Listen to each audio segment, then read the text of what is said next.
Sobre esse livro maravilhoso, Escravidão.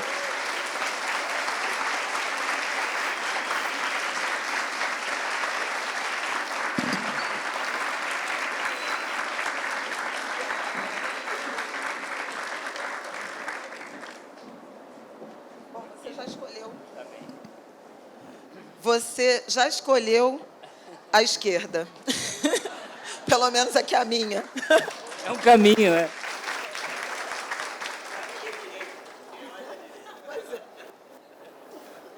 Por isso que eu falei, pelo menos a minha, né?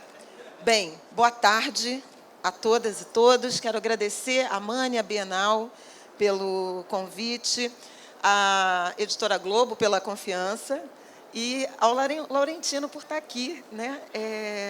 Por esse presente. Eu acho que é o livro, a ocasião mais comentada, ouso dizer, dessa Bienal. E eu queria, então, inicialmente, apresentar esse meu colega, grande escritor, best-seller, a vocês. Mânia já antecipou que nos 15, 20 minutos finais a gente vai ter tempo para apresentar as perguntas desse auditório. O Laurentino Gomes tem 63 anos, é um paranaense, escritor e jornalista, formado pela Universidade Federal do Paraná e pós-graduado em administração pela Universidade de São Paulo, além de ter feito vários cursos nos Estados Unidos e na Inglaterra, no Reino Unido. Ele foi repórter e editor de grandes veículos de comunicação no Brasil, entre eles a Veja e o Estado de São Paulo.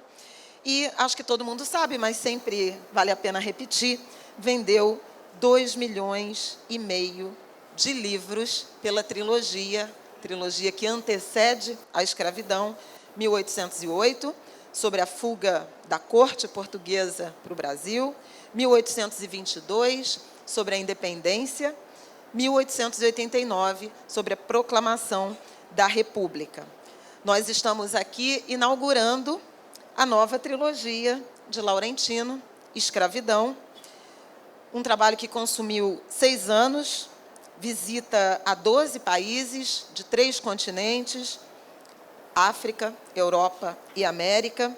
Esse primeiro volume trata ou percorre do primeiro leilão de cativos em Portugal, em 1444, e o livro tem uma linha do tempo belíssima, até a morte de Zumbi dos Palmares, em 1695. O segundo livro da trilogia sai em 2020 e vai tratar, sobretudo, do século XVIII, mas a gente vai falar mais sobre isso. E o terceiro, em 2021, às vésperas do bicentenário da independência. Eu quero começar, antes de passar a palavra para o Laurentino. Eu acho que muitos de vocês têm uma expectativa, por eu ser uma mulher negra, descendentes de africanos escravizados, mas eu queria pedir licença ao Laurentino, a vocês, para abrir os trabalhos tratando dos povos indígenas. É uma agenda urgente. Vamos falar muito aqui de escravidão dos africanos, mas o primeiro registro de tráfico atlântico presente no livro foi da América para a Europa. Em 1493, Cristóvão Colombo cruzou o oceano com indígenas da América. O mesmo se repetiu no Brasil em 1511. Fernando de Noronha, aquele que dá nome à ilha, levou 35 indígenas para Portugal. O Brasil tinha de 3 a 4 milhões de indígenas quando portugueses chegaram. Eram povos que falavam mais de 1.000 línguas. Em 1808, na chegada da corte portuguesa, essa população tinha sido reduzida a 700 mil indígenas. No livro, o Laurentino chama esse genocídio de uma das maiores catástrofes demográficas da história humana. Nós tiramos a terra e a vida dos povos nativos, até hoje. Por isso, Laurentino, eu gostaria muito que você começasse falando da escravidão dos indígenas e essa herança que ainda hoje permanece do povo ingênuo a ser colonizado e civilizado. Boa tarde, bem-vindo ao nosso Café Literário. Boa tarde. Bem, primeiro eu queria agradecer o convite da Bienal, da nossa curadora, Mânia, do Café Literário, e dizer da minha grande honra de participar dessa mesa com a Flávia Oliveira, minha colega jornalista. Nos seguimos no Twitter e tem sido uma experiência muito interessante compartilhar essa jornada com profissionais como a Flávia. Bem, esse livro, ele trata, obviamente, da escravidão africana no Atlântico, principalmente por uma razão numérica e também por uma dimensão no tempo. O Brasil foi o maior território escravista do hemisfério ocidental e trouxe da África cerca de 5 milhões de cativos africanos, isso dá 40% do total da mão de obra cativa que embarcou da África para as Américas, isso ao longo de 350 anos. Então, o número e a permanência da escravidão africana, evidentemente, acaba sendo dominante nessa narrativa. Mas é interessante observar que, antes de recorrer à escravidão africana, os portugueses, os europeus, tentaram, durante mais de 2 séculos, cerca de 2 séculos, a escravidão indígena. Então, é muito interessante isso que a Flávia conta, que a primeira carga de cativos a cruzar o Atlântico não foi da África para a América, mas do Brasil para Portugal. A nau Bretoa, em 1511, que partiu do Nordeste em direção ao porto de Lisboa, levando uma carga de toras de pau-brasil, peles de onça pintada, papagaios e 35 cativos que seriam vendidos em Portugal. Não se sabe, infelizmente, o destino desses cativos. Muito provavelmente morreram, porque é o que aconteceu com os cativos levados pelo Cristóvão Colombo. Morreram de doenças e de frio na Europa. E os portugueses, então, recorreram à mão de obra indígena. E aí ocorre o que eu chamo, num dos capítulos do livro, de um grande massacre, uma tragédia demográfica de proporções épicas.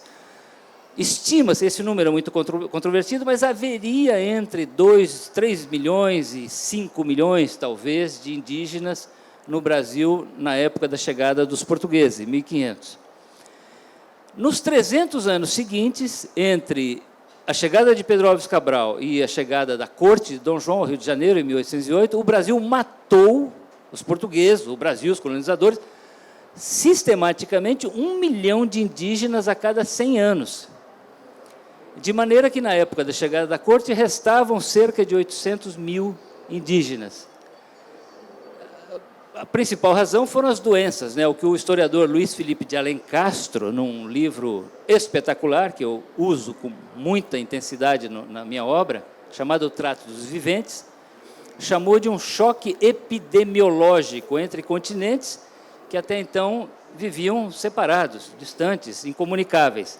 Então, com os portugueses chegam as doenças, o sarampo, a varíola, uma série de outras, a gripe, uma série de doenças que foram dizimando a população nativa. Mas também guerras, as chamadas guerras justas e a captura para a escravidão. Então, é interessante que no meu livro despontam, usando como fonte também o Alencastro, os bandeirantes, né, que a historiografia oficial paulista elegeu como heróis da ocupação do território brasileiro, os desbravadores da fronteira, dos sertões, e eles são homenageados hoje no Museu Paulista, que está fechado, o Museu do Ipiranga, mas tem lá as suas estátuas, os seus quadros, ou então no Ibirapuera, que tem o monumento aos bandeirantes. Mas eles eram basicamente caçadores de indígenas, né? Tem expedições, por exemplo, como a do Raposo Tavares, que entrou pelo Paraná, pelo Vale do Paranapanema, e escravizou 50 mil índios de uma só vez, que eram vendidos em São Paulo, que era chamada de uma feira de trato. Basicamente, a primeira atividade da comunidade que daria origem à cidade de São Paulo era a escravidão indígena. E aí é interessante porque a escravidão indígena ela não se afirmou, não se colonizou no Brasil, segundo ainda o Alencastro, por duas razões. Primeiro, esse choque epidemiológico, que dizimou os indígenas aos milhões. E a segunda razão é que não havia um mercado de cativos, de fornecimento de mão de obra cativa, organizado no Brasil, na época da chegada dos portugueses. Existia escravidão, até escravidão por razões rituais, que os adversários capturados em guerras eram mortos em rituais de canibalismo, mas não havia um mercado organizado. E esse mercado existia na África. Já havia a escravidão ancestral. Aliás, se vocês lerem o livro do Gênesis, José é vendido pelos seus irmãos, né, filho de Jacó, para o Egito, como escravo. Isso lá no começo, no primeiro livro da Bíblia. Então, já havia uma escravidão na África, organizada com rotas de transporte, de fornecimento, tinha pessoas que capturavam, pessoas que forneciam, tinham portos de embarque, tinham preços muito bem definidos, feiras, um mercado já de moeda, de troca, por exemplo, incluía as cauris, que eram um tipo de búzios, que era retirado das Ilhas Maldivas, no Oceano Índico, e era usado como moeda, conchinhas, usadas como moeda na costa da África. Então, os portugueses passam a usar esse mercado já estabelecido. O que, curiosamente, Flávia, tem sido usado hoje, no começo do século XX, no Brasil de 2018, 2019, como argumento um argumento racista que tenta negar a responsabilidade de todos os brasileiros não afrodescendentes hoje sobre o legado da escravidão. Então, nós vimos na campanha eleitoral do ano passado um candidato, que eu não vou dizer o nome, dizendo que os portugueses não entravam na África. E que a escravidão, portanto, era culpa dos próprios africanos. Então, ou seja, tentar jogar a culpa pela escravidão nos próprios escravizados, o que é uma coisa absurda. Se eles são culpados, o que é que eu tenho a ver com isso? O problema é deles. Então, é interessante, eu mostro isso no livro, né? Mostra. Que havia escravidão na África, sim, como havia na Índia, havia na China, havia na Europa, havia no mundo todo. Onde houve ser humano, havia escravidão. Pois é, você me deu a deixa, então, para... Eu vou até mudar aqui meu roteiro, mas porque eu acho que vale a pena a gente adentrar esse território. E você trata, em alguns capítulos do livro, dessa dimensão da escravidão ao longo da história, que englobou vários povos, né? Regiões, etnias, povos, inclusive de brancos por brancos, de asiáticos, você atravessa isso. No entanto, tem um aspecto no livro em que você diferencia a escravidão dos africanos na América, pelo caráter mercantil, de escala global, né?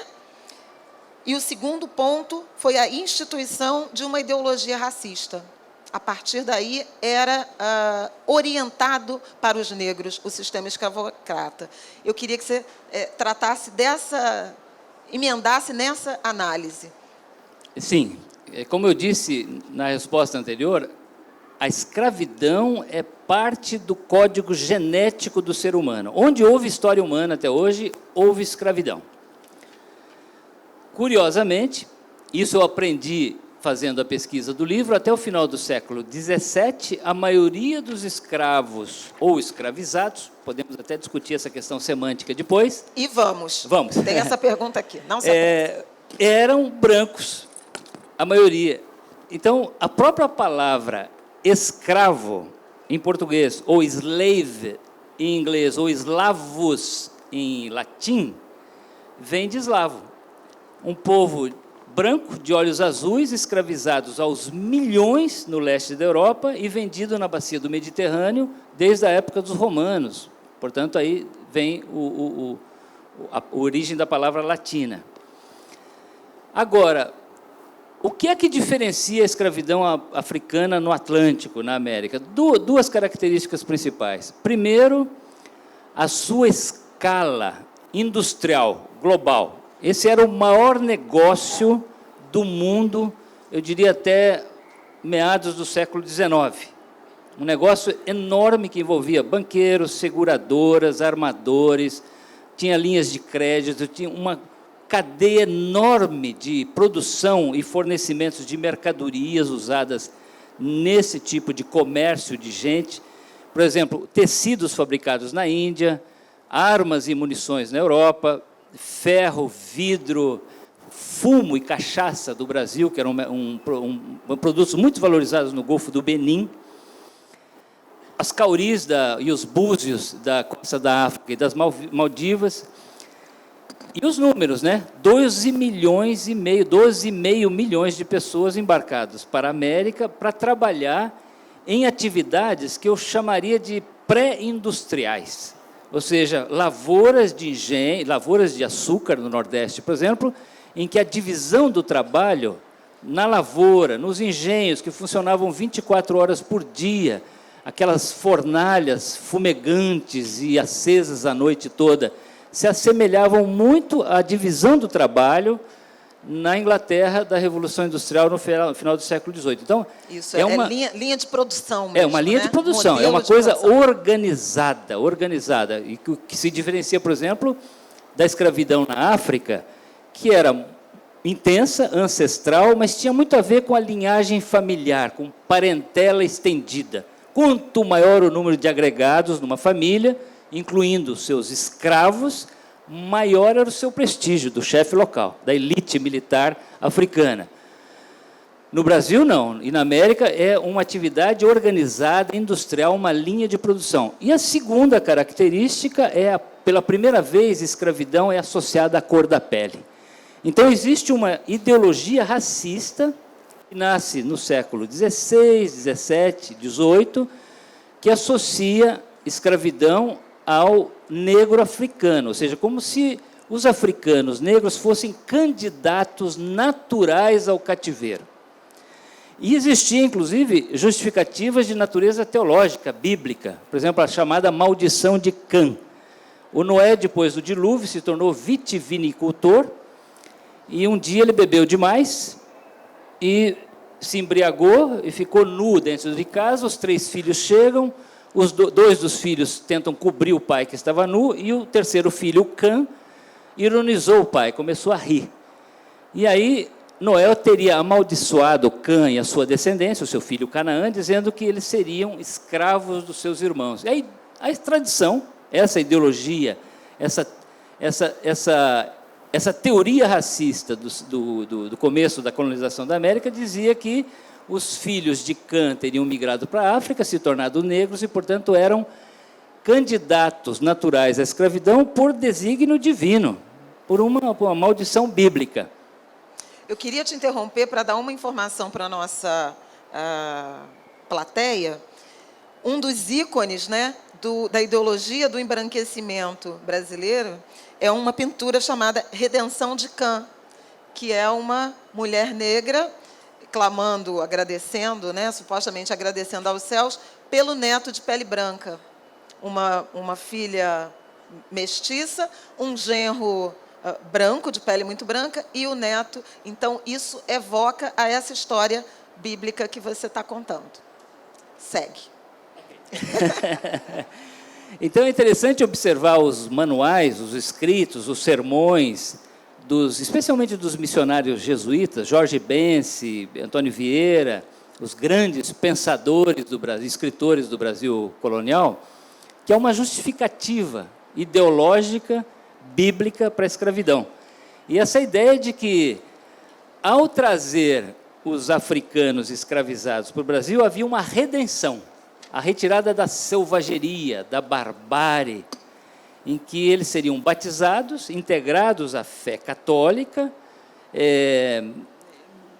se tornariam, portanto, parte integrantes da civilização europeia, que naquele momento se estendia pelo mundo, e estariam redimidos da barbárie, da selvageria e da maldição de Cã, no Novo Mundo. Então, tem essa teoria que explica. E aí é interessante, então, essa associação entre cor da pele, e aí no livro tem uma frase de um historiador que diz o seguinte: o racismo nasceu da escravidão, mas não a escravidão do racismo. O racismo nasce a parte da escravidão. E também essa ideia de que um grupo de seres humanos era superior ao outro, tinha a prerrogativa de explorar esse outro grupo no limite de sua capacidade, não só de trabalho, mas, inclusive, na sua sexualidade. O direito, a prerrogativa de se reproduzir não pertencia ao escravo, era prerrogativa do seu dono. Estou com um trecho aqui do livro, já que você falou, você está falando exatamente dessa escravidão que existiu desde o início da história da humanidade, e nesse capítulo que trata das origens, tem algumas, me chamou muita atenção, a referência a alguns ilustres escravagistas, de Aristóteles, o filósofo grego, a Thomas Jefferson, autor da Declaração de Independência dos Estados Unidos, passando por Joaquim José da Silva Xavier, o Tiradentes, herói da Inconfidência, foi dono de pelo menos 6 cativos, entre outros. Então, era prática disseminada, sofisticada e que atravessou povos, gerações e figuras ilustres que, inclusive, em alguma medida, insuspeitas, né? Você fala também do John Brown, fundador da Universidade de Brown, que é uma referência, né? No estudo da escravidão. Nos estudos da escravidão e das desigualdades. Queria que você falasse um pouco sobre... você se surpreendeu com algumas dessas descobertas, desses nomes, dessas figuras associadas, ora, ao humanismo, à liberdade, a valores de liberdade, ora, à escravidão? Não deveria, isso não deveria nos surpreender, né? História, existe um conceito muito importante com o qual nós temos que lidar com muito cuidado, que é o chamado anacronismo. Ou seja, a ideia de olhar os acontecimentos e os personagens do passado com valores, referências, convicções de hoje. Isso, ou seja, projetar em personagens do passado coisas que hoje nós compartilhamos como valores e que na época não existia. A escravidão, de fato, era um hábito disseminado no mundo todo. Alguns dos grandes filósofos iluministas que plantaram as bases do século das luzes, o século XVIII, eram acionistas de companhias de tráfico de escravos, escritores, filósofos, cientistas, inclusive alguns heróis das liberdades, dos direitos civis hoje, né? Caso do Thomas Jefferson, que escreveu na abertura da Declaração de Independência dos Estados Unidos que todos os seres humanos nasciam com direitos iguais, que incluíam a liberdade. E ele era um grande senhor de escravos. Aliás, teve uma numerosa prole com uma de suas escravas, a Sally Hemings. E só recentemente esses descendentes conseguiram provar que eram da família do Thomas Jefferson. O caso do Tiradentes, que no ano da sua morte, aqui no Rio de Janeiro, era dono de meia dúzia de escravos. Então, era um hábito realmente disseminado por todas as partes. Quem não fosse escravizado era dono de escravos, incluindo, e isso é uma surpresa para muitas pessoas hoje, pessoas que tinham sido alforriadas, tinham sido escravas, e depois também se tornam donas de um numeroso plantel de escravos. Isso eu vou tratar no segundo livro, que é o caso, por exemplo, de Chica da Silva, que é o caso mais famoso, mas não é o único. Tem um dos grandes historiadores desse assunto, aqui no Rio de Janeiro, o Manolo Garcia Florentino, que ele mostra que no começo do século XIX, quase todo mundo era dono de escravo no Rio de Janeiro, com exceção dos próprios cativos. Inclusive pessoas muito simples, muito de de poucas você posses. chega a mencionar os idosos, né? Acabavam sendo idosos ou pessoas com deficiência, acabavam comprados, arrematados nos leilões por famílias de baixa renda.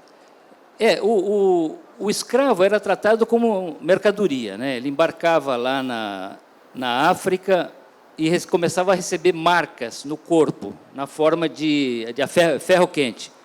E alguns chegavam ao Brasil com 3 ou 4 marcas de ferro quente que identificavam a origem, o primeiro dono, o segundo dono, o navio que o havia transportado, o seu novo dono no Brasil. Havia leilões de escravos na África e na América, no Brasil. Então, eram leilões em que os preços eram definidos como, desculpe a analogia, mas como se fosse uma feira agropecuária hoje no interior do Brasil.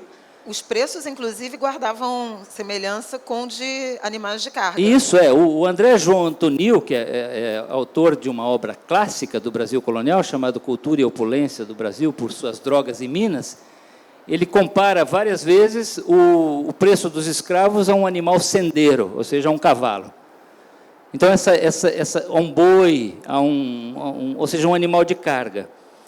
E havia uma tabela de preço. Então, o escravo de melhor preço era chamado de peça da Índia. Então, idealmente, era um homem com idade entre 14 e 25 anos, saudável, na sua plena capacidade produtiva, e esse tinha o melhor preço. Aí, em seguida, vinham as mulheres, as crianças de colo, inclusive as chamadas crias de peito, crianças que ainda estavam sendo amamentadas, também podiam ser arrematadas em leilões. Os velhos, os doentes.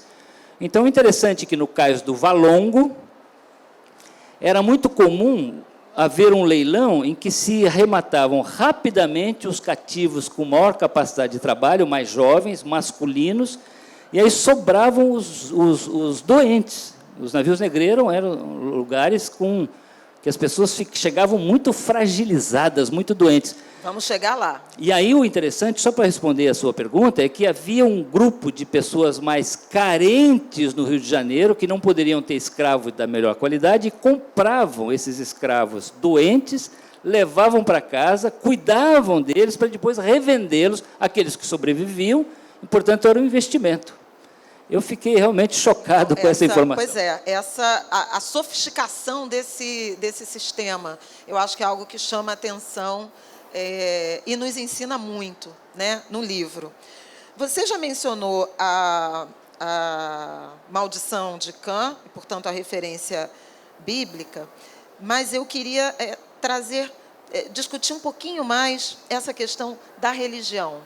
Tem um capítulo que você trata do Islã, que também escravizou, se não estou com o número errado, outros 12 milhões de africanos ao longo ali do eixo do Saara, né? O papel da Igreja Católica em apoiar as viagens, né? A expansão marítima, e justificada também pela doutrina da conversão, da catequese, da conversão ao cristianismo. Você, inclusive, relaciona os navegadores e os sequestradores de escravos a fanáticos extremistas, como os jihadistas de hoje. Nós tivemos as missões jesuítas, né, e o aval e a participação da Igreja Católica nessa colonização e na escravidão dos negros, dos africanos no Brasil. Eu queria que você falasse um pouco dessa brutalidade também contida nessas ideias de superioridade do ponto de vista religioso. Por quê? Porque o racismo religioso é realidade no Brasil de 2019. Por outros grupos, por outras denominações, mas talvez com origem na mesma fonte, né, de acreditar que os saberes, que a fé, que as crenças de outros povos, elas não são dignas e precisam ser aniquiladas. Num dos capítulos, eu explico o que é ser escravo, né? os métodos usados para a escravização e também as características de um cativo. E a principal delas é o outro, o estranho. Essa é a principal definição, ou seja, o outro. Por isso que, por exemplo, é um anacronismo você dizer que africanos escravizavam africanos, ou negros escravizavam negros. Lá, na África, tanto quanto na América, a escravidão sempre foi o sinônimo do estrangeiro, o outro, o diferente, o que incluía... A África é um país muito complexo, muito diverso, muito rico do ponto de vista cultural. Era tido, né? Era tido como um país. Mas era tido como um país. Então, assim, eram pessoas rivais. E na África também se escravizava o estrangeiro, o outro, o diferente. E aí, na América, isso realmente se consolida. O índio era o outro, no começo. Aí tem uma longa discussão teológica se o índio tinha alma, não tinha, se ia ser salvo, se poderia ser... súdito do rei ou não, é a ideia que prevalece nos escritos dos jesuítas, até porque os índios estavam sendo dizimados numa quantidade inacreditável, então foi a melhor solução, não havia muito o que fazer com eles, né, escravizá-los, mas o negro africano não, era o inferior, era o bárbaro, era o selvagem, era o pagão. Havia uma associação entre a cor negra e uma noção demoníaca de que as religiões afros, as práticas, as danças, o comportamento, era uma coisa demoníaca, portanto, era o caso de redimir essas pessoas. Inclusive, do ponto de vista linguístico, né? Isso. Você chama atenção para isso. E ainda hoje, no ativismo antirracista, a gente atua muito na direção de ressignificar palavras ou de apontar o racismo contido em vários verbos, expressões, ditados e palavras. Mas é interessante que no século XIV, XV, especialmente no século XV, há uma série de bulas papais que autorizam Portugal a escravizar. E sempre o argumento era isso, a redenção da barbárie, a evangelização, trazê-los ao corpo da cristandade e, portanto, salvá-los da selvageria. Isso tinha a ver já com uma herança moura, a guerra contra os mouros, as cruzadas. Então, as primeiras incursões portuguesas na costa da África são vistas como uma cruzada religiosa. Esse é um assunto ainda hoje muito sensível. Observe que eu estou mexendo numa ferida aqui, né? Qualquer coisa dói. Né? Em várias feridas, de todos os lados.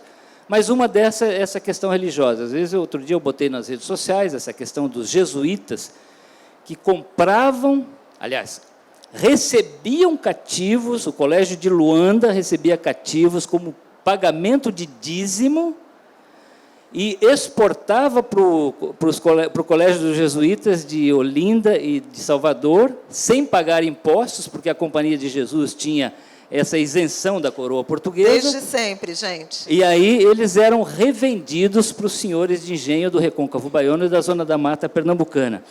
Mas não só os jesuítas, os carmelitas, os beneditinos, a ordem dos medicantes, dos franciscanos, todos eram donos de grandes plantéis de cativos. E até o final do século XIX, não houve um pronunciamento incisivo, decisivo, convincente da Igreja contra a escravidão africana. Então, esse é um tema bastante delicado, bastante sensível, e eu tenho enfrentado uma certa reação de grupos fundamentalistas que tentam dizer, não é bem isso, existe lá escritos de não sei quando e tal. E eu falo, gente, isso já está perdoado. O Papa João Paulo II visitou a ilha de Goreia, no Senegal, que era um entreposto, e pediu perdão formalmente pelos pecados da Igreja no tráfico de escravos. Então, não precisa ficar agora se defendendo se o Papa já pediu perdão. Mas é uma ideologia que sobrevive. Sobrevive. Né? Hoje, em denominações... Não é por acaso que nós estamos assistindo atualmente casos bárbaros de terreiros de religiões de matriz afro sendo destruídos por grupos fundamentalistas religiosos, às vezes associados ao crime organizado. Exato. Bom, já que a gente começou a tocar no assunto, eu estou revertendo aqui completamente o meu roteiro, mas eu queria falar do que você já antecipou, as sutilezas linguísticas. Você chama de sutilezas linguísticas na introdução, faz uma longa explicação que eu queria que você repetisse aqui, porque usa escravo, escravizado e cativo. Mas eu notei também que usa descobrimento e chegada. Isso. E usa índio e indígena. E mulato. O quanto você se ocupou desse uso da precisão ou do significado, inclusive das interpretações mais, digamos, políticas do significado das palavras? Como é que você, o quanto você se ocupou dessa escolha e das reflexões sobre a escolha de palavras? Sim, essa é uma questão bastante delicada, por isso que essa introdução do meu livro, ela era pequena, numa primeira versão, e ela foi ficando cada vez maior. E é uma introdução que eu diria que não é usual num livro. Ela tem uma quantidade inacreditável de páginas. Maior que vários capítulos. Porque eu percebi que havia aspectos ligados à escravidão que eu precisava lançar um olhar, me explicar, porque eu sabia que seria um alvo de discussão muito intensa. Então, um deles, por exemplo, por que um homem branco está escrevendo sobre escravidão negra? Eu quero perguntar isso depois. Você queria? Então, depois a gente fala. Calma. Desculpa, lá. Te atropelei. Mas tem a questão semântica, sim. Então, hoje, discute-se muito se o correto é escravo ou escravizado. Pode-se usar a expressão senhor de escravo? Mulato. Por quê? Eu vou explicar cada uma dessas que a gente pode chamar de sutilezas, nuances semânticas. Escravo é um substantivo, portanto, seria uma pessoa naturalmente candidata ao cativeiro, que já nasceu candidata, vocacionada para o cativeiro. É uma condição. A condição. Né? Escravizado, que está sendo usado como adjetivo, mas não, na verdade na língua portuguesa não é adjetivo, é particípio do verbo escravizar, do processo de produção de escravos. Seria uma condição circunstancial, imposta por outro. Portanto, seria mais adequado falar escravizado do que escravo. Mulato vem de mula, essa associação, ou seja, de um animal híbrido. De novo, a associação entre animalização, a animalização do africano, do negro. E, do ponto de vista de um escritor, isso complica muito. Você escrever um livro de 480 páginas e tendo esses cuidados todos, às vezes isso pode gerar uma repetição bastante monótona de palavras, pode gerar uma certa cacofonia, escravizado, comercializado, escravizado, transportado.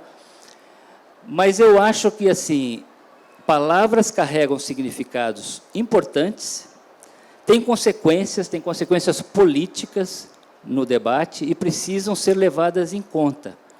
Então, eu reconheço a importância dessa preocupação, mostra o quanto esse tema é relevante hoje, ao ponto das pessoas estarem discutindo aspectos linguísticos ligados a ele, e, portanto, eu levo em consideração. Mas eu digo também, no parágrafo seguinte, que escravo é uma palavra já consagrada nos dicionários da língua portuguesa. E alguém poderá dizer, dicionários construídos por brancos, que eu concordo plenamente.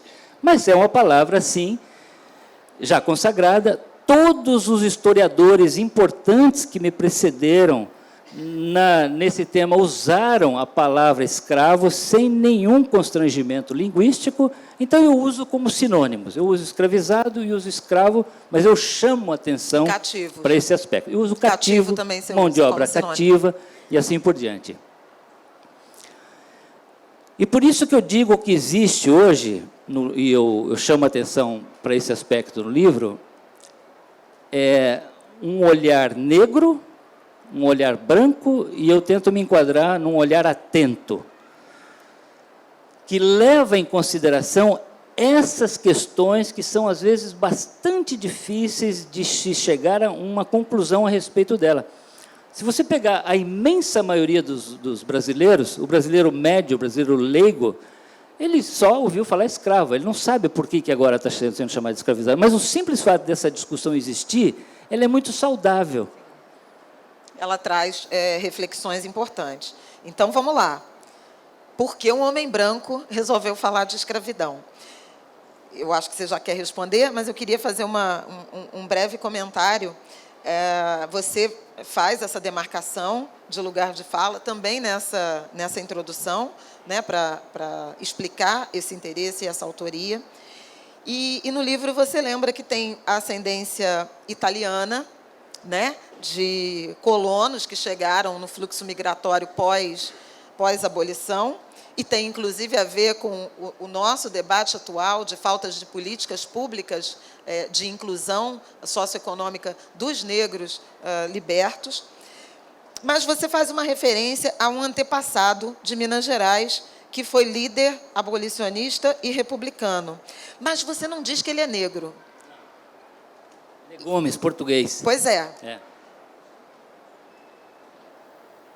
Por que um homem branco resolveu escrever sobre escravidão? E eu preciso te perguntar, você tem notícia de alguma ascendência afro-ameríndia? Já investigou isso? Já. Bem, primeiro que eu acho que escravidão é ou deveria ser preocupação de todos os 200 milhões de brasileiros que estão vivos hoje, independente da cor da pele. Deveria ser. Então, você dizer que escravidão é assunto apenas de afrodescendente é uma tentativa de se livrar do problema. Eu sou descendente de italianos que chegaram ao Brasil no século XIX para substituir a mão de obra escrava, e eu não tenho nada a ver com isso. Por que eu vou pagar cotas, dívida histórica, me preocupar com esse passivo, se escravidão é um assunto exclusivamente da população negra ou afrodescendente? Então, eu acho que, assim, esse assunto é do interesse de todos nós, e quem tiver uma contribuição a dar, deve se pronunciar. Agora, com respeito, com cuidado, ouvindo o outro, não usando esse assunto de forma polarizada, preconceituosa, com objetivos políticos, como hoje nós estamos vendo em campanhas eleitorais e redes sociais. Ou seja, isso tem que ser tratado com absoluto respeito ao outro, ao olhar do outro, à visão do outro. Mas esse é um assunto que me interessa como brasileiro. Eu poderia, depois de fazer o 1808, 1822, 1829, sei lá, fazer uma biografia como do Tiradentes, do Dom Pedro II, Guerra do Paraguai, o golpe militar de 64, certamente teria alguma acolhida por parte do público, mas eu achei que escravidão era o assunto que eu tinha que tratar, o assunto mais importante da história do Brasil. Eu cheguei a essa conclusão fazendo os 3 livros anteriores. Alguns amigos me chamaram a atenção, dizendo: Laurentino, eu acho que escravidão não vai dar certo, esse é um não assunto no Brasil, você não vai conseguir vender livros. Mas eu estou surpreso com a repercussão, as pessoas estão recebendo bem a ideia de que esse assunto merece ser discutido, merece uma reflexão, e que, se você tratar adequadamente, com uma linguagem acessível, fácil de entender, respeitando as fontes, respeitando essas nuances todas, chegou no momento adequado. Então, eu julgo que sim, eu tenho a prerrogativa de escrever sobre esse assunto. Acho que eu tenho uma contribuição política, inclusive. O fato de eu ser um escritor best-seller me coloca no palco, senão eu não estaria aqui com você agora, nesse momento, discutindo isso. Então, isso me chama um pouco para o ringue das discussões, e eu faço questão de participar, mas com uma atitude de respeito e de atenção. Mas eu queria também chamar a atenção para um outro aspecto. Como eu citei numa resposta anterior, essa associação entre escravidão e cor da pele negra é a construção de uma ideologia racista dos brancos lá atrás para justificar a escravidão africana. Portanto, nós não deveríamos assumi-la automaticamente, essa identidade agora. Olha, escravidão é assunto só de negros, porque essa é uma ideologia racista feita pelos brancos. E nós, nós deveríamos recusá-la e não aceitá-la. Perfeito isso, porque foi uma criação, foi uma invenção dos brancos, Isso, né? Bom, eu queria te perguntar sobre processo de criação mesmo. Foram 6 anos de elaboração, né?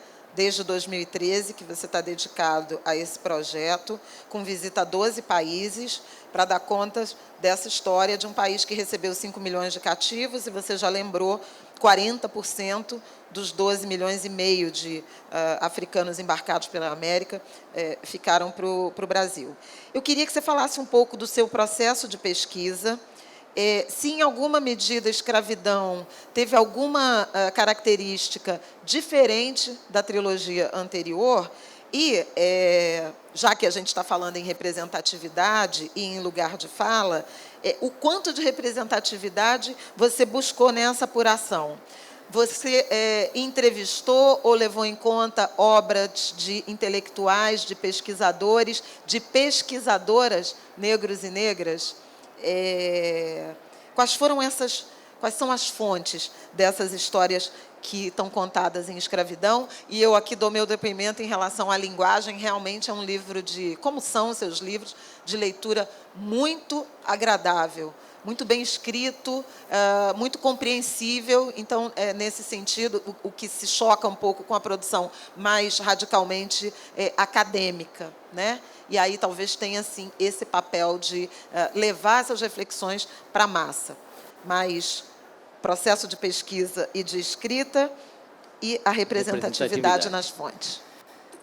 Sim, eu sou um jornalista que escreve livros, reportagens sobre a história do Brasil. Eu faço questão de delimitar essa fronteira, né? Eu não sou um historiador com formação acadêmica e o meu método de trabalho não é o de produção acadêmica convencional, onde você tem teses que são submetidas a mesas de avaliação de dissertação de mestrado, tese de doutorado, tem um processo de validação, tem toda uma metodologia, tem um referencial teórico e assim por diante. Eu faço livros e reportagens. Como é que funciona isso? Primeiro, eu vou em algumas fontes consagradas no meio acadêmico, fontes de referência. Então, por exemplo, para escrever sobre a história de escravidão no Brasil, tem alguns livros básicos, incluindo Casagrande e Senzala, de Gilberto Freire, que é uma celebração da mestiçagem, da escravidão patriarcal e, até certo ponto, benévola do Brasil. Mas tem João José Reis, tem Manolo Florentino, tem Pierre Verger, ou seja, uma bibliografia muito importante, não só no Brasil, mas especialmente fora do Brasil. Existem hoje historiadores brasileiros importantes que trabalham nos Estados Unidos, o caso de Roquinaldo Ferreira, que é um carioca, que tem uma produção muito importante, Mariana Cândido, que também trabalha nos Estados Unidos, é professora, e tem uma produção muito boa a respeito de Angola, da zona do Congo e assim por diante. Então, primeiro, eu leio muito para entender que assunto é esse, os personagens, as datas, os acontecimentos, as interpretações, as diferentes narrativas que foram construídas a esse respeito, e depois eu boto o pé na estrada para fazer reportagem. Eu gosto de ir aos locais em que as coisas aconteceram, porque tem muita informação lá ainda. Então eu fui... E impressões, né? Tem impressões. Eu fui para a África, entrevistei os meus anfitriões lá, perguntei o que eles achavam da escravidão no Brasil, na América, a impressão que eles tinham a respeito desse assunto. Visitei as fortalezas, as feitorias de embarque de escravos na costa da África, tive experiências muito tocantes, muito doloridas nessas visitas. Eu posso te relatar uma delas. Eu fui ao Cape Coast Castle. Era uma pergunta que eu ia te fazer. Então, não, depois. Pode falar. Tá bom. E a gente volta para a pesquisa. Eu fui, numa certa vez, ao Cape Coast Castle, que é o principal castelo de fornecimento de cativos para os navios britânicos. Fica em Gana. Eu e a Carmen, né, que é a minha companheira de viagens, minha mulher. E aí... a gente foi descendo assim, fica junto ao mar, e aí nós chegamos num porão muito frio, muito escuro, muito úmido, lá no fundão, na pedra nua. E era um lugar assim como se fosse o tamanho de uma quadra de tênis, e tinha uma única abertura, mais ou menos dessa altura, por onde entrava uma nesga réstia de luz, raio de luz. Aí o guia me botou lá dentro e ele falou, você gostaria de ficar aqui sozinho por algum tempo? E eu caí na besteira de dizer sim. E aí ele fechou a porta e ficou aquela escuridão, aquele frio.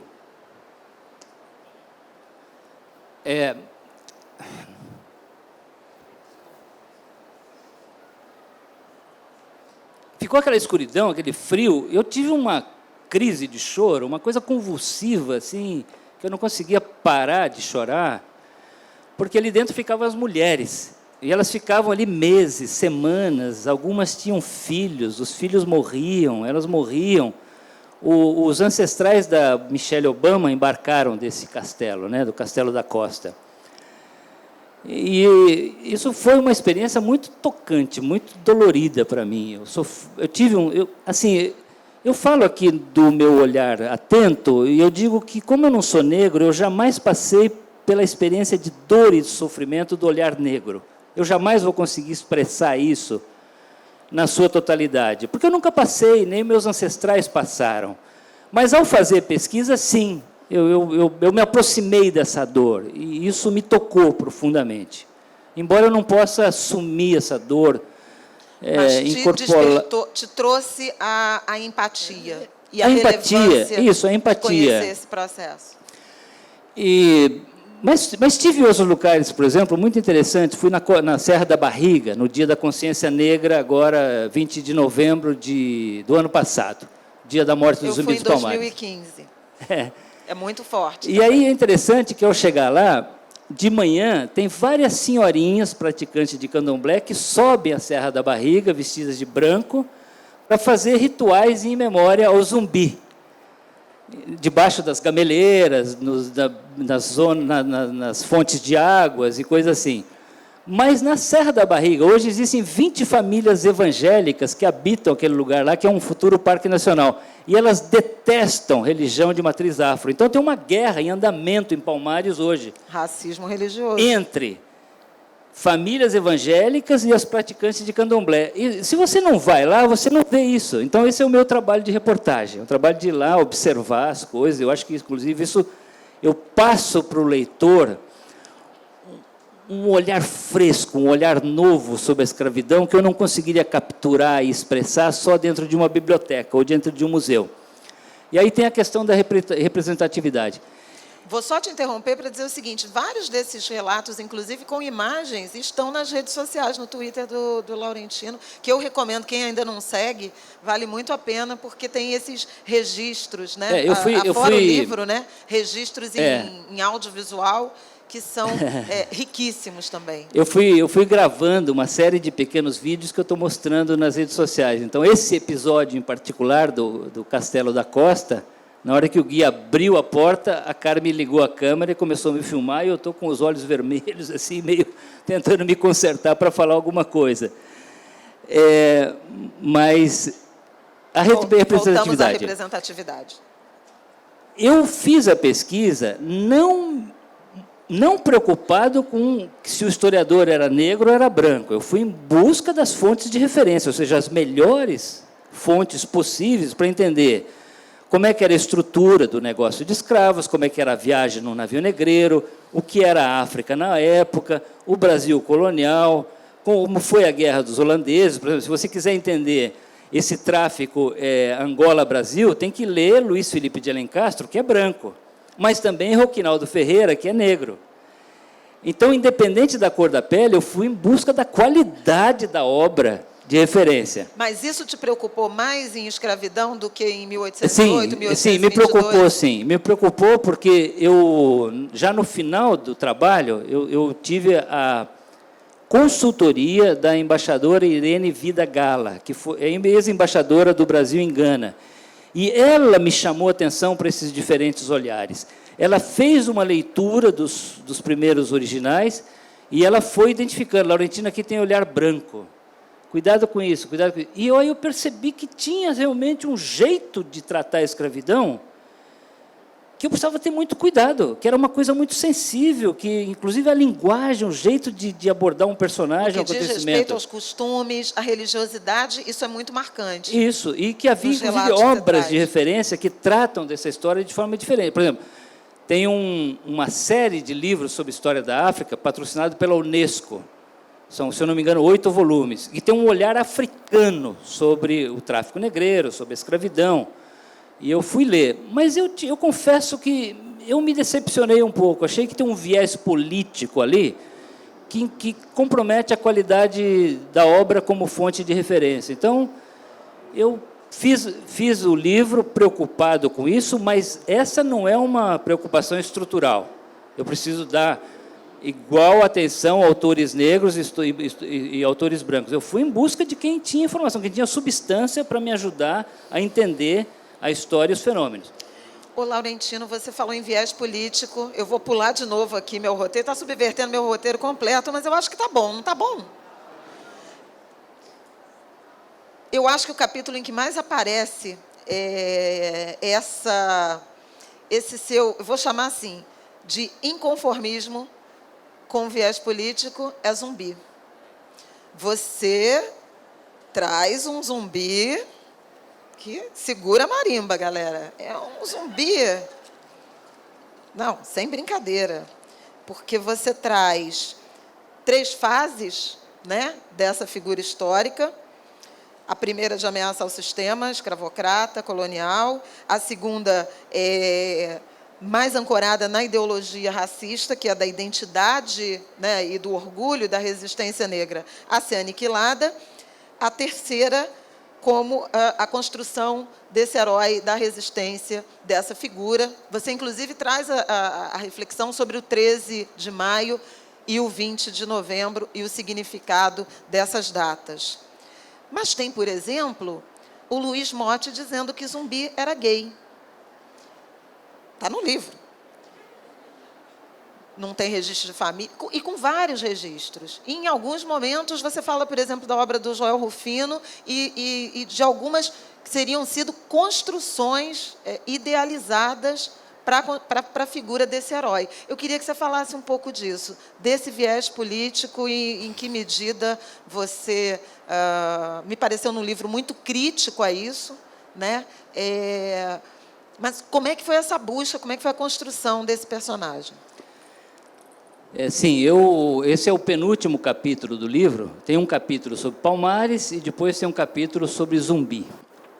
E eu abro dizendo que o Zumbi, depois de muito tempo depois de morto, ele morreu no dia 20 de novembro de 1695, o Zumbi está vivo e envolvido numa guerra. Tem uma guerra comandada pelo Zumbi, pelo calendário cívico brasileiro. São 2 datas e 2 personagens que se confrontam nessa guerra. O 13 de maio, da Lei Áurea da Princesa Isabel, de 1888, e o 20 de novembro, dia da Consciência Negra, dia da morte do Zumbi dos Palmares, em 1695. E são diferentes maneiras de olhar a história da escravidão. A guerra, na verdade, é pela memória da escravidão, é pela história da escravidão, porque dependendo de quem ganhar essa guerra... Pelo protagonismo. Pelo protagonismo. Então, se você olhar o 13 de maio, da Lei Áurea, e é muito interessante, porque tem muita gente me orientando de forma preconceituosa na pesquisa do coisa. Olha, não se esqueça da Princesa Isabel, que fez isso, fez aquilo. Não deixe de falar que o Zumbi também tinha escravo, que ele não era abolicionista. Tem uma guerra pelo meu trabalho, dentro das redes sociais, também. Acompanhe nas redes sociais, visível. Por quê? Se você olhar o 13 de maio, ele é uma narrativa branca da abolição, mas também da história da escravidão. É uma vitória da elite imperial brasileira, a elite que se julgava ilustrada, monárquica, europeia, e que precisava limpar limpar o Brasil de uma mancha que comprometia a imagem do país perante o mundo supostamente desenvolvido naquela época. Eu vou ter que dizer que isso é spoiler das próximas edições. É. Exclusividade aqui. Temos. Ou seja, o Brasil se tornou um pária internacional no século XIX, tanto quanto a África do Sul durante o regime de segregação racial. Sofreu boicote, navios britânicos, que era abolicionista, né, Inglaterra, invadiu águas territoriais brasileiras para bombardear um forte em Paranaguá, onde supostamente tinham escravos clandestinos. E aí, diante da pressão internacional, e também das luzes, né, das mudanças filosóficas, de entendimento, de padrões éticos e morais, a elite brasileira, capitaneada pelo trono, pela princesa Isabel, decide limpar essa imagem do Brasil, afasta essa mancha. A história de Zumbi é diferente, é uma história de luta, de confronto, de resistência, de morte, de sangue, de guerra. Então, são visões muito diferentes. Teve a beira da rendição, né, da assunção daquele território como um território independente. Chegou a haver, né, discussões em relação a isso, está no livro, no capítulo de Palmares. E é interessante mas porque Zumbi, não foge, não. Zumbi. O Zumbi. Às vezes, esses personagens históricos, eu também explico isso no livro, eles são âncoras de identidade do presente. Então, nós projetamos no passado valores, convicções, mas também informações. Há uma construção de natureza biográfica de personagens que às vezes são muito difusos. Então, no caso de Zumbi, não existe uma narrativa a partir de Palmares. Não tem documentação, não tem relatos, nada. O que se sabe a respeito de Palmares é de relatório militar, geralmente, das expedições que foram enviadas contra o Quilombo. Expedições holandesas, portuguesas e brasileiras.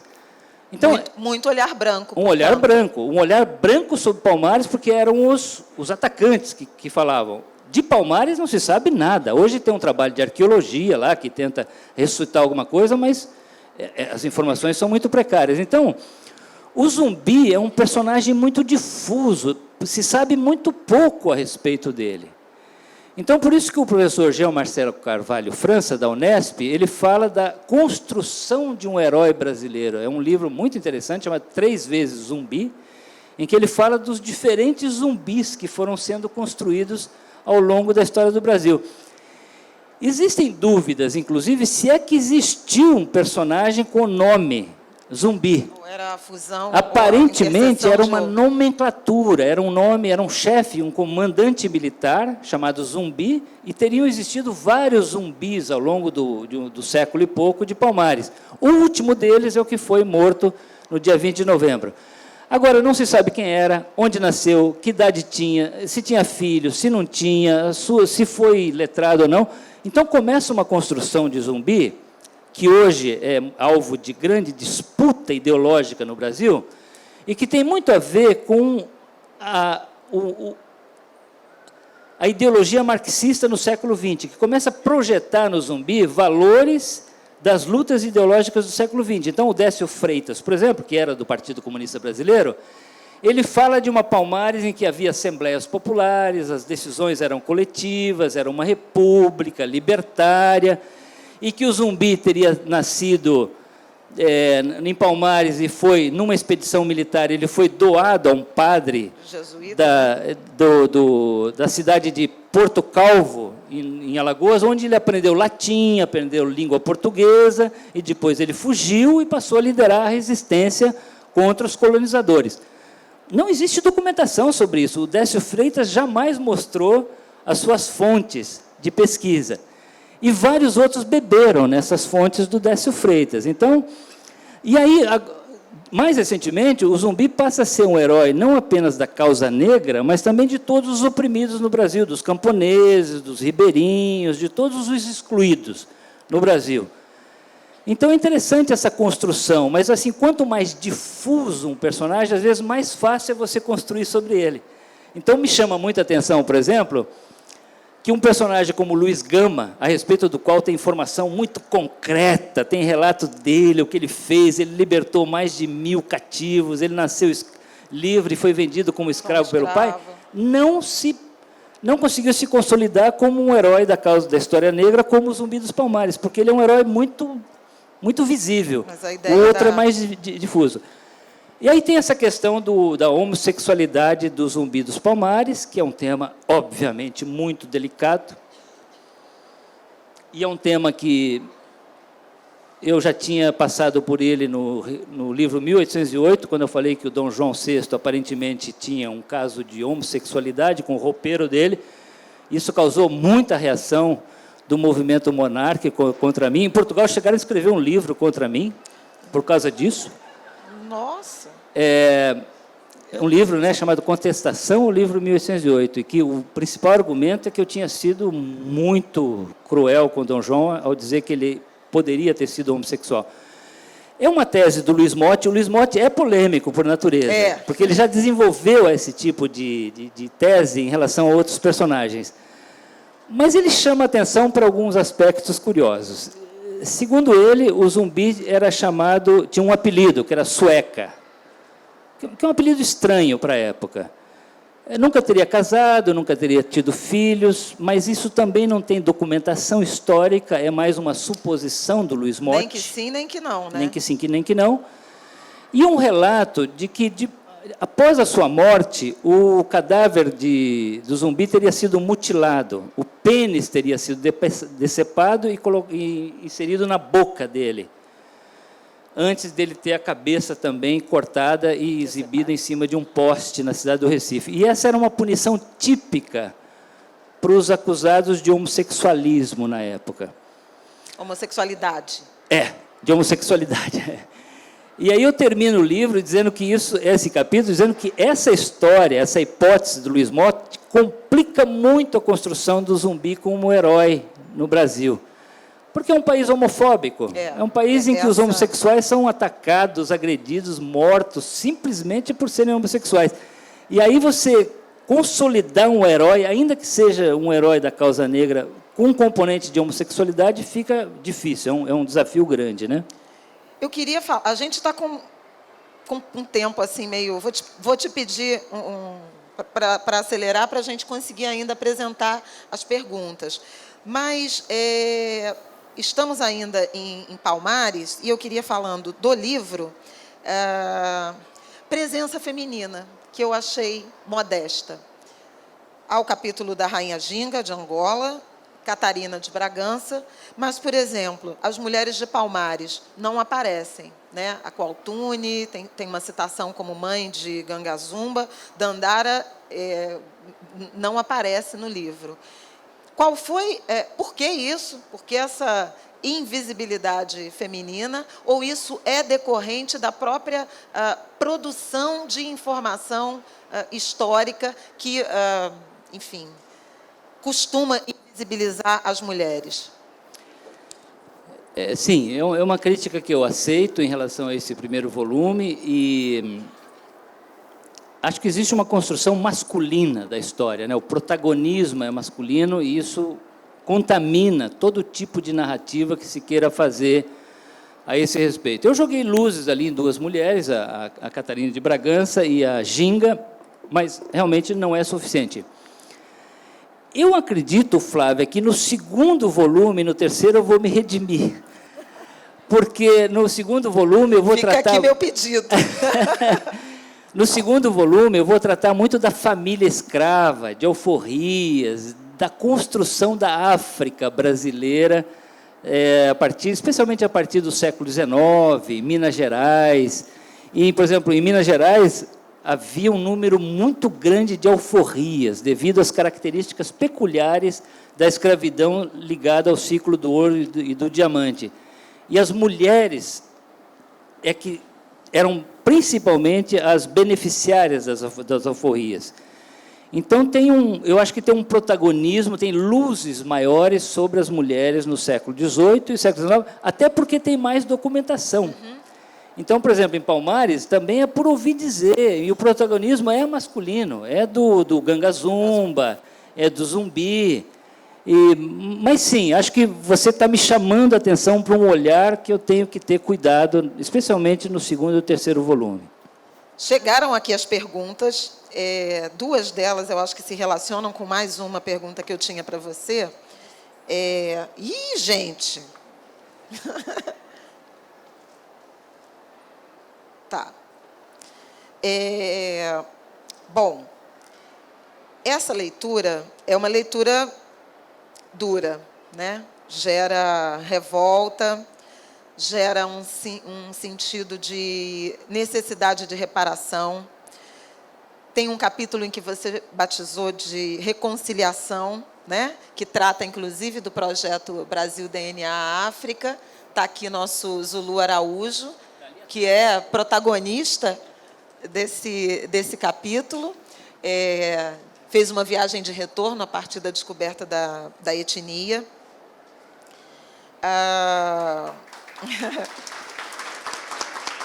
Eu própria participei do mesmo projeto e descobri minha etnia balanta, também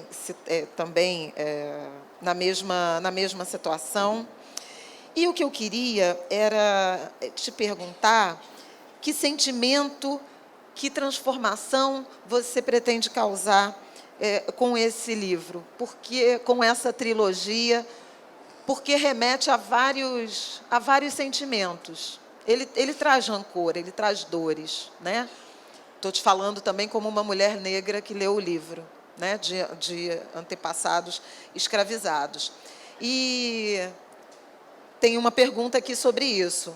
O livro traz o tema da reparação no Brasil. Imagino que seja o Humberto Adame perguntando sobre isso. A Comissão da Verdade da Escravidão Negra no Brasil vem atuando desde 2015. Qual a sua opinião sobre o assunto, né? O que você quis causar? Revolta, sentido de reparação ou reconciliação? Ou tudo isso? Não, eu acho que o objetivo dessa obra é muito similar ao trabalho, ao propósito dos 3 livros anteriores. Eu quero ser um abridor de portas. É por isso que eu faço aqui uma ressalva importante, tanto na introdução quanto aqui na 4ª capa, que essa é uma história da escravidão no Brasil, artigo indefinido, não é a história da escravidão no Brasil. Seria muita arrogância, muita pretensão minha tentar esgotar esse assunto, ou fazer uma narrativa final, definitiva e acabada. Porque, no meu entendimento, as visões são muito diferentes, por isso que eu falo desses diversos olhares sobre a escravidão.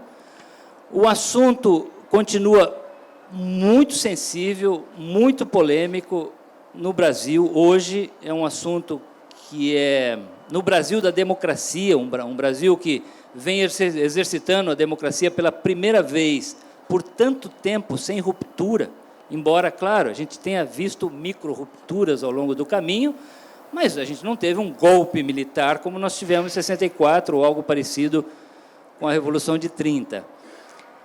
Esse país que começa a discutir a sua própria identidade tem de olhar para a escravidão. Eu acho que, no passado, nós fomos construindo mitos, nós não, foram impostos mitos a respeito do Brasil de cima para baixo, numa construção oficial, num país que era composto por analfabetos, pobres, excluídos, que não liam, não tinham senso crítico, e não eram autorizados também a participar da discussão da identidade nacional. Então, nós criamos alguns mitos, né, de que é um país pacífico, um país cordial, de que nós somos um povo trabalhador, honesto, um gigante adormecido que uma hora vai acordar e vai surpreender o mundo com as suas muitas virtudes e muitas potencialidades, mas também de que nós tivemos uma escravidão mais benévola, mais patriarcal, houve uma grande miscigenação, nós nos misturamos rapidamente, sem grande sofrimento, e o resultado é que nós seríamos uma grande democracia racial.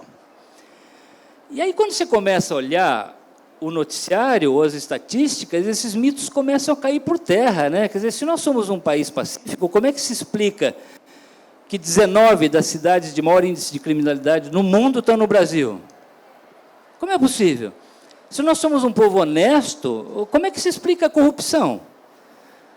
E se nós somos um povo, uma democracia racial, como é que se explica o racismo explícito, cru, que a gente observa não só em redes sociais, mas em discursos de altas autoridades da República, que usam... E o livro tem muita consistência também na apresentação de dados e estatísticas, seja históricas, mas também contextualiza esse momento. População carcerária... Isso, eu faço uma série de itens mostrando que o legado da escravidão está no racismo, está no preconceito. Nós somos um povo profundamente preconceituoso, eu acho que não é só de cor da pele, é preconceito contra pobre, contra nordestino, contra indígena, contra LGBTs, mulheres, contra gays, religiões, muito preconceituoso, um povo muito preconceituoso. Não hegemônico. Mas ele está no preconceito, mas principalmente nas estatísticas, né? Eu mostro aí, olha, em todos os itens que você pegar, renda, as melhores ocupações, as profissões mais nobres, os altos postos na administração pública, escolaridade, moradia, educação, segurança, tudo, o degrau é gigantesco entre a população descendente de colonizadores europeus e afrodescendentes. Uma coisa que é assim, é inaceitável, é absolutamente inaceitável, quando você olha do ponto de vista puramente estatístico. A maior população carcerária brasileira, um homem negro no Brasil tem, sei lá, 8, 10 vezes mais chances de se morrer em homicídio do que um branco. É nas grandes periferias que os jovens negros são abusados pela polícia todos os dias, simplesmente pela cor da pele, por serem suspeitos até prova em contrário. O cinturão de pobreza que hoje assusta as nossas metrópoles é legado da escravidão, óbvio. Então, aí a gente entra na questão da reparação, da chamada dívida social. E as pessoas estão me perguntando, o que me mostra também que ninguém escreve um livro sobre escravidão e sai incólume. Esse assunto não dá. Eu escrevi um livrinho ali, vendi, fui na Bienal, foi divertido, vou embora para casa pensar em outro assunto. Não, aqui eu entro realmente, eu acho que num campo de batalha e preciso me posicionar. Não adianta dizer, eu fiz, escrevi, está ótimo, vou embora para casa, vocês continuam discutindo. Então, acho que o fato de escrever esse livro me chama, sim, para um papel político. O primeiro deles é chamar atenção para o assunto. O livro tem tido uma repercussão muito grande, muito maior do que eu imaginava, e eu acho que isso é bom. Quanto maior o número de pessoas que tiver a sua consciência despertada para o assunto, bom, isso é ótimo. Ainda que não seja, diga que a obra seja questionável na sua semântica, na falta de um maior protagonismo de mulheres, assim por diante. Mas eu estou chamando a atenção. Então, uma obra não esgota, né? Isso. Um tema como esse, né? Mas então, acho assim, o fato de eu ser um autor best-seller me confere um papel diferente ao tratar da escravidão, porque eu estou chamando a coisa para... E também a dar opinião. Jogando então, as pessoas estão né? me chamando. Porque você é a favor de cota ou não é? Eu digo, eu sou, sim, claro. Eu sou a favor. Eu acho que assim, o Brasil precisa corrigir. Eu sou a favor de cotas para afrodescendentes, impostos da administração pública, nas escolas, assim por diante. A favor de Bolsa Família, Bolsa Escola, porque isso é um investimento no futuro. Agora, eu acho que também, nesse caso, a gente tem que tomar cuidado com a semântica. Se você tratar isso como dívida histórica, você vai atrair preconceito e resistência. Porque esse é um país com um oceano de injustiçados e excluídos, e que não necessariamente são apenas os afrodescendentes. Tem os ribeirinhos, tem os camponeses, tem os indígenas, tem os sertanejos, assim, esse é um mar de excluídos. E, às vezes, você tratar como reparação apenas de dívida histórica, você vai atrair resistência de uma parte da população que não vai se julgar contemplada e que pode ser manipulada politicamente, como está sendo agora, para resistir a esse tipo de proposta de política pública. Então, eu proponho que se discuta como um investimento no futuro. Porque se o Brasil não fizer, adotar essas políticas públicas agora, nós nunca vamos ser um país decente. Vamos fazer uma analogia simples aqui. Imagina o Brasil como uma floresta, já que nós estamos falando de Amazônia, né? Um jardim, uma lavoura, em que uma parte das plantas recebe irrigação, luz solar, nutrientes, e a outra não recebe. Não recebe água, não recebe chuva, não recebe adubo, não recebe nada. Essa lavoura, esse jardim, essa floresta, nunca vai ser uma floresta exuberante na sua plenitude. Ela vai estar privada dos recursos de se tornar um ecossistema na sua plenitude, da sua capacidade de produção de frutos, de flores, de sementes e assim por diante. E é o que está acontecendo hoje no Brasil. Nós temos um mar de pessoas que têm vocações, têm habilidades e não conseguem expressá-las porque não têm oportunidade. Simplesmente não tem escola, não tem moradia, não tem educação, não tem nada. Então, se nós quisermos ser um país que lá na frente vai produzir iPad, iPhone, Netflix, sei lá, ganhar prêmio Nobel, nós Floresta de pé. Nós precisamos corrigir Produção essas distorções sustentável. hoje, até porque a pobreza e a riqueza têm mecanismos internos de reprodução. A pobreza se reproduz e a riqueza também. Então, é preciso que o Estado intervenha para corrigir essas distorções.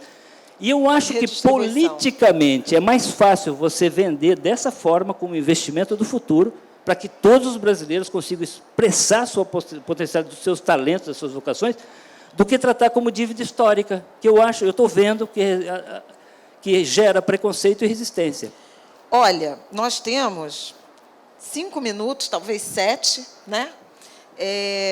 E algumas aqui perguntas, eu não sei se vamos dar conta de tudo.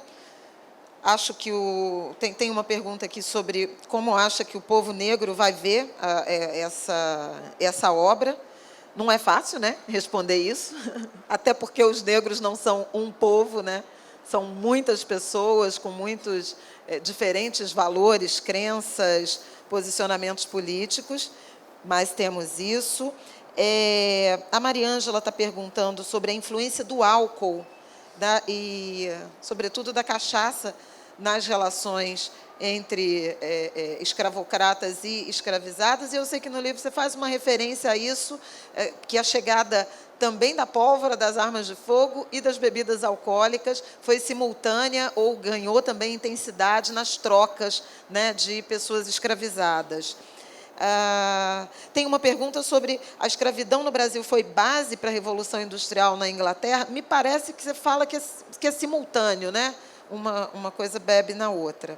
E aí eu queria ver se você quer responder sobre o povo negro e essa questão do álcool em 2 minutos, 3 talvez, porque eu tenho uma última pergunta que eu queria que você se despedisse com ela, porque acho que é importante. Eu não vou antecipar a pergunta, mas eu acho que é importante. Que é a mais difícil.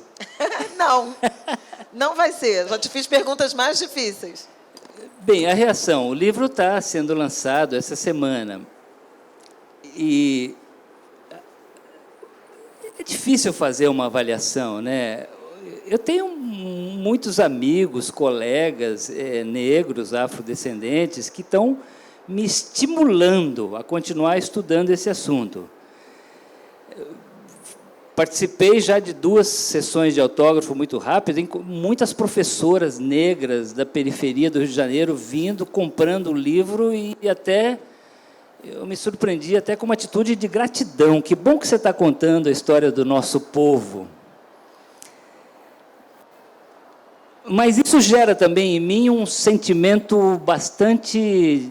que eu vou ter que aprender a administrar, que é essa coisa do... Eu não quero ter uma atitude que os ingleses chamam de patronizing. Olha, agora chegou um homem branco que vai contar a história do povo negro. Nós chamamos de white savior também. É isso. O salvador branco. Então, como é que eu vou enfrentar essas diferentes avaliações e que às vezes estão dentro de mim, não é nem a reação real, está dentro de mim, são os meus medos, são os meus temores de ser confrontado com a decisão de escrever um livro sobre escravidão, com absoluta transparência.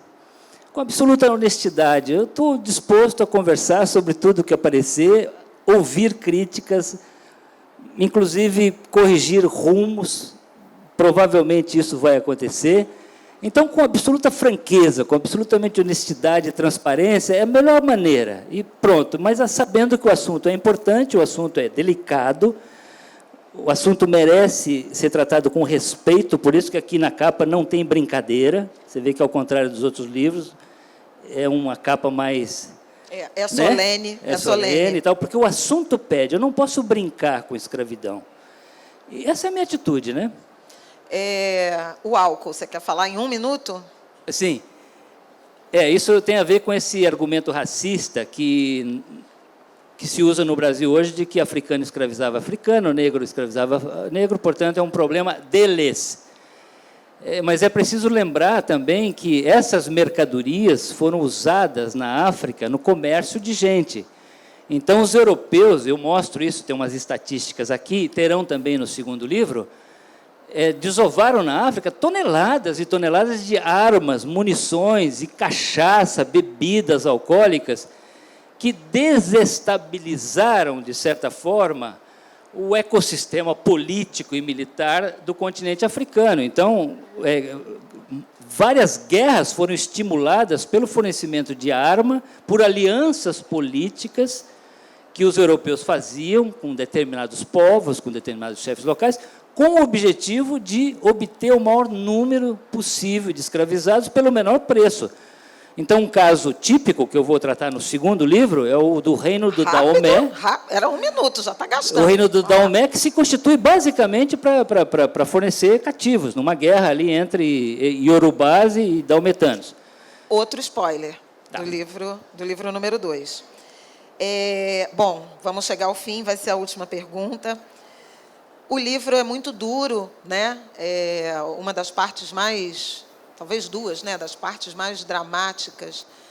Você fala da travessia e dos tubarões que começam a seguir navios negreiros, os tumbeiros, em razão dos corpos que eram arremessados. Você fala dos castigos físicos logo na chegada, para, em alguma medida, com todas as aspas, domesticar ou adaptar, né?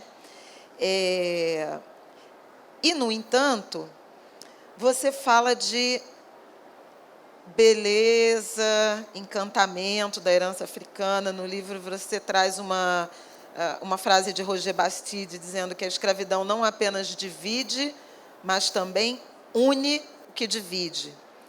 O Luiz Antônio Simas, que é um historiador e também autor, diz que a diáspora aniquila e a cultura da diáspora reconstrói. Eu queria que você falasse, então, do que você encontrou de beleza nessa experiência diaspórica do povo negro brasileiro. Aí me emociono também,